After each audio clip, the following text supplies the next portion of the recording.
عظیم میں سورہ عصر بظاہر تو ایک چھوٹی سی صورت لگتی ہے، مگر بڑی جامع تعلیمات کے اوپر مبنی ہے۔ اللہ جل شانہ و عم نوالہ نے فرمایا والعصر، قسم ہے زمانے کی۔ کون سا زمانہ؟ وہ زمانہ کہ جس میں جناب محمد مصطفیٰ صلی اللہ علیہ وسلم ظاہری طور پر اس عالم میں جلوہ گر ہے۔ وہ زمانہ سب سے بہترین زمانہ ہے، اس لیے باری تعالیٰ نے فرمایا قسم ہے زمانہ محبوب کی، والعصر ان الانسان لفی خسر، بے شک ضرور انسان نقصان میں ہے۔ اب عصر سے مراد زمانہ آقا علیہ السلام بھی ہے، اور عصر سے مراد یہ بھی ہو سکتا ہے کہ یہ عصر کا وقت ہو جو غروب آفتاب سے پہلے ہوتا ہے، کیونکہ یہ وہ وقت ہے کہ ایک تاجر تجارتی معاملات میں مشغول ہوتا ہے، ملازم اپنے ملازمت سے چھٹی پا کر گھر کی طرف کو چلنے کی تیاری کرتا ہے، خواتین گھر کے کاموں کے اندر مصروف ہوتی ہیں، اور اس وقت نماز کا حکم ہوتا ہے عصر کی، اور وہ سارے کاموں کو چھوڑ کر اللہ جل شانہ و عم نوالہ کی عبادت میں مصروف ہو جاتے ہیں۔ اس لیے یہ وقت جو ہے بڑا اہم وقت ہوا، یہ نماز بڑی اہم نماز ہوئی، اس لیے اللہ تبارک و تعالیٰ نے اس کی قسم کھا کر فرمایا ان الانسان لفی خسر، بے شک ضرور انسان نقصان میں ہے۔ انسان نقصان میں کیا ہے؟ اس کی عمر ہر روز گھٹ رہی ہے، ہر دن اس کی عمر کے اندر کمی ہو رہی ہے، مگر الا الذین آمنوا وعملوا الصالحات، مگر وہ لوگ کہ جنہوں نے جو ایمان لائے اور نیک کام کیے وہ نقصان میں نہیں ہیں، کیونکہ انہوں نے اپنا رأس المال، اپنی عمر کو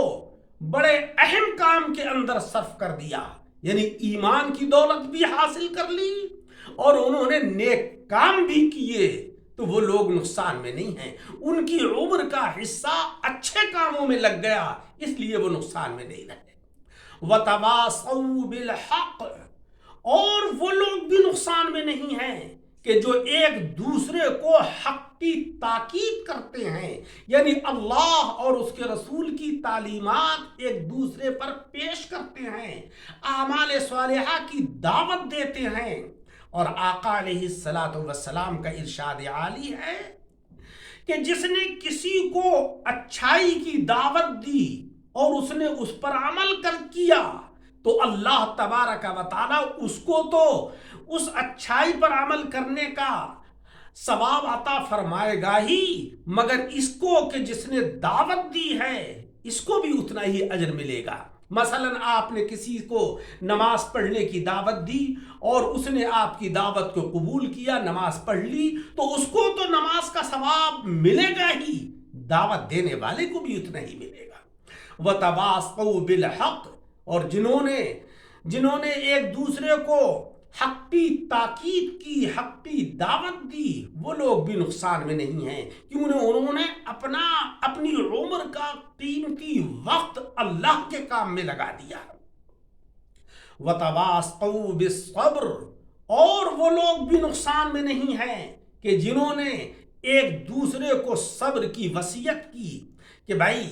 نماز پڑھنے میں جو وقت صرف ہوا تم نے اس پر صبر کیا،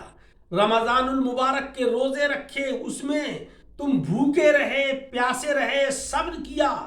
مال اللہ کی راہ میں خرچ کیا، اس پر صبر کیا، اس کی جو تم نے ایک دوسرے کو تاکید کی، ایک دوسرے کو وصیت کی، تو ایسے لوگ بھی نقصان میں نہیں ہیں۔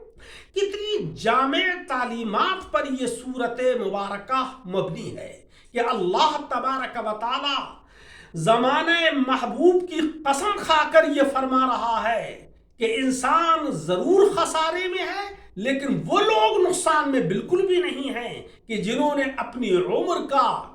جو رأس المال ہے، جو قیمتی وقت ہے، وہ اللہ اور اس کے رسول کی تعلیمات کی اشاعت میں اور اس کے اوپر عمل کرنے میں صرف کر دیا، وہ لوگ نقصان میں نہیں ہیں، وہ کامیاب ترین لوگ ہیں۔ اللہ تعالی ہم سب کو عمل کی توفیق عطا فرمائے، آمین بجاہ النبی الکریم۔